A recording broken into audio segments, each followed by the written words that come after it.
All right, it is the 8 o'clock hour on the Allstate Sugar Bowl Prep Football Roundup. That means it's time for our Allstate Sugar Bowl interview of the week. This week, we've got Scott Woerner, former defensive back for Georgia, joining us. Scott was a member of that 1981 Georgia football team that played in the Sugar Bowl, defeated Notre Dame. Herschel Walker, big part of that team as well. He was an All-American. He was inducted into the Sugar Bowl Hall of Fame, the College Football Hall of Fame, go on to play professional football for a few years. And now here we are. He's joining us on the program tonight. Scott, we really appreciate you taking time out of your busy schedule to join us tonight. We're glad to have you. Glad to be here. All right, so Scott, let's get rolling. 1981 Sugar Bowl, you got a 17-10 win over Notre Dame, and in my opinion, you're all over the field. You were the prehistoric version of the Honey Badger. 3 tackles, 3 pass breakups, 2 interceptions. Just recap that game for us and what that feeling was like of euphoria to have the victory over Notre Dame that night. Well, first of all, that game for us was a defensive football game. Notre Dame had the ball, it seemed like the entire game. I was on the field. It was so hot. You could see this layer of smoke about 200 feet above the field. I thought it was fog, but it turns out it was smoke. And it was so hot. Everybody was dying.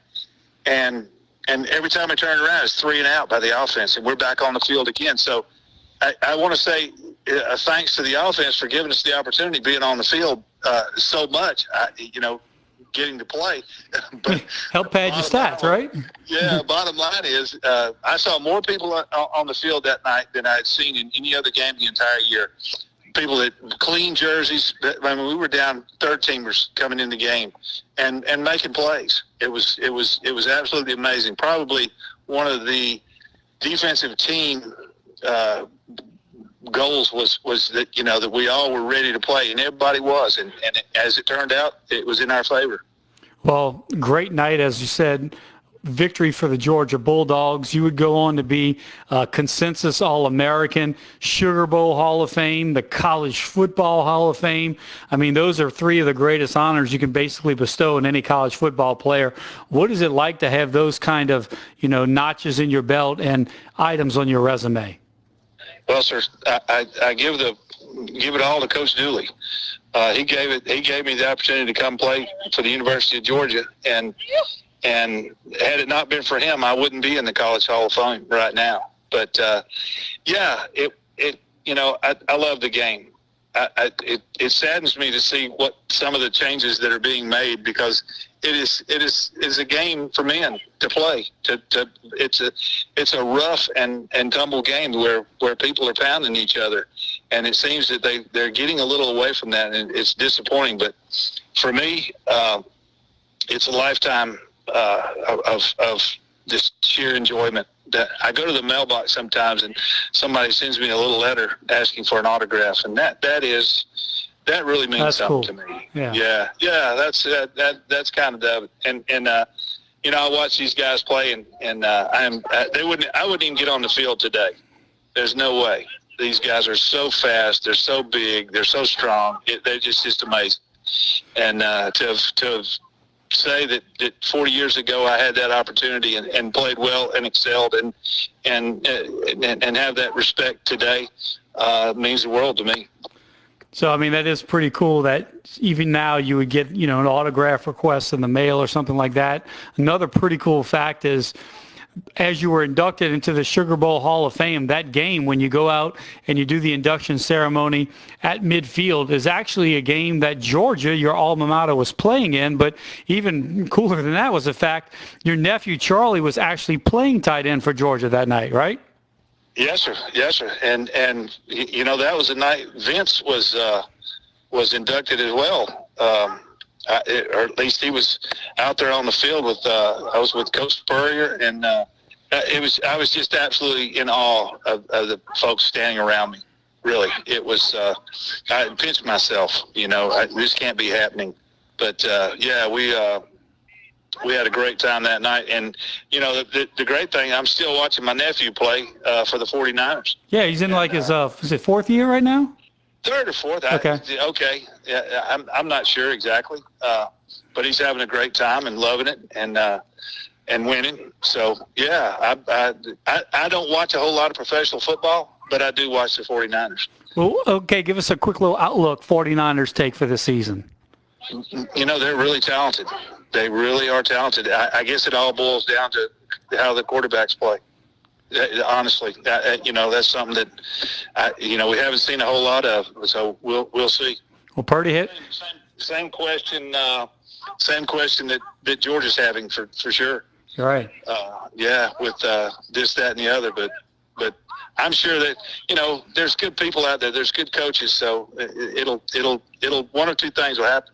So, like, Kirby's a good coach, so let's talk about that. Give us a little Georgia outlook for this season, because we look down here, we know our LSU Tigers, man, it just didn't go well for us last weekend, and we saw TCU go down. We saw Clemson go down to Duke. I mean, I don't know who's out there, and everybody's kind of saying Georgia's got to be the favorite. I'm not going to take anything away from them because we really didn't play anybody of that magnitude, like an LSU or a Clemson or a TCU. But Kirby's come.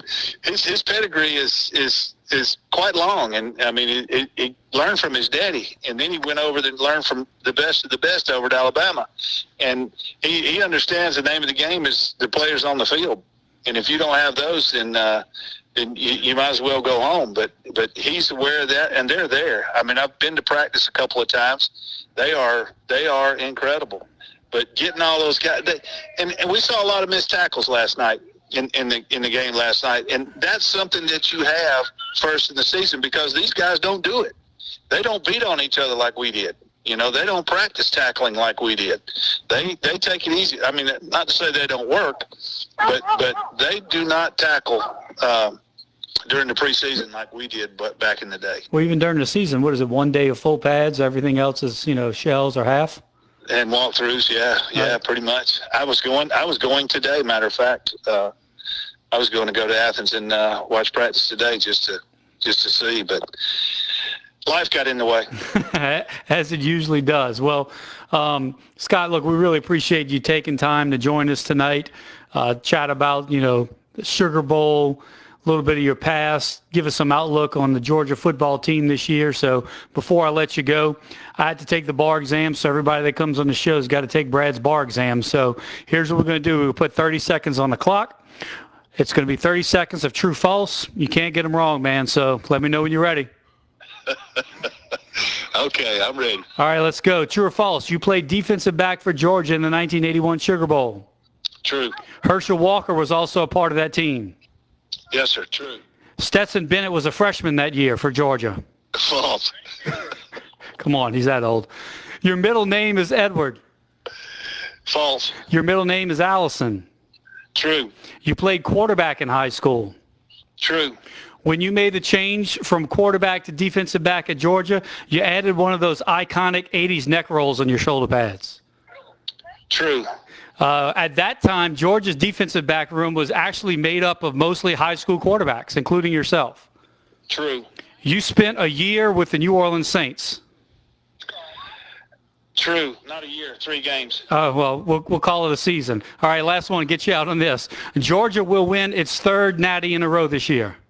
True. All right, there you go. Scott Woerner, taking the bar exam, calculating the results. You passed it, buddy. Congratulations. You bet. Hey, let's talk just a second about that New Orleans Saint thing. I went down there during the strike because all my coaching staff at the Philadelphia Stars went to New Orleans, and they called me up and wanted me to come down and run the defense. And I had a great time going down there, but I had never hurt so bad in all my life. Hey, you made it through. Three games, a season, call it what you want. You made it through. You stepped on the field as a Saint, so we're forever grateful. There you go. Well, we really appreciate you taking time tonight, Scott, on your busy schedule. Enjoyed chatting with you, and good luck to you, man. And I'm retired. I'm not busy. I'm sitting here watching all my friends in Southeast play ultimate frisbee. It's absolutely hysterical. It is a good night.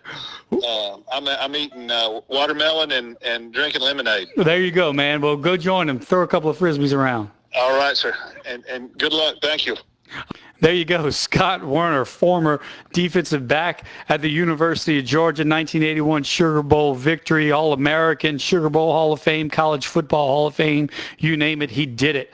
Let's take a quick break right now. We're going to come back. We're going to run you through a scoreboard. We're going to get you some more scores. We're going to get some reporters back on the line, get you some updates, and then 9 o'clock hour, you know that's coming up next. Winning scores, winning coaches. Stay with us to 10:30 right here on the Allstate Sugar Bowl Prep Football Roundup, only on WWL.